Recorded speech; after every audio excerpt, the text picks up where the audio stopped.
Market இறக்கத்தை பயன்படுத்தி வாங்கக்கூடிய அடுத்த ஸ்டாக் வந்து Thomas Cook India Limited. Current price ரூ. 230.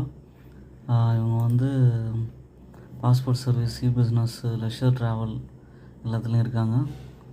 Leading company. Return on equity 13.8, dividend ஈல்டாக 0.19%. ஸ்டாக்கோட பி வந்து 37.8. இது வந்து ஒரு அப்வர்ட் ஜேர்னியில் இருந்தது.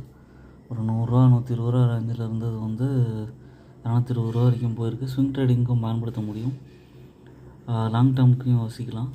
இந்த டிப்பும் வாங்கி கொஞ்சம் கொஞ்சமாக வாங்கி அக்யூமுலேட் பண்ணலாம். ப்ளஸ் பாயிண்ட் வந்து ப்ராஃபிட் க்ரோத் 24.9 இருக்குது. Healthy dividend pay out 101%. Sales க்ரோத்தும் நல்லா இருக்குது லாஸ்ட் 10 இயர்ஸாக. ஓன் அனாலிசிஸ் பண்ணிட்டு கன்சிடர் பண்ணுங்கள். I'm not a SEBI registered person. என்னோடய சேனலை சப்ஸ்கிரைப் பண்ணுங்கள், லைக் பண்ணுங்கள். என்னோடய எல்லா வீடியோஸும் பார்த்தீங்கன்னா உங்களுக்கு யூஸ்ஃபுல் இன்ஃபர்மேஷன் கிடைக்கும்.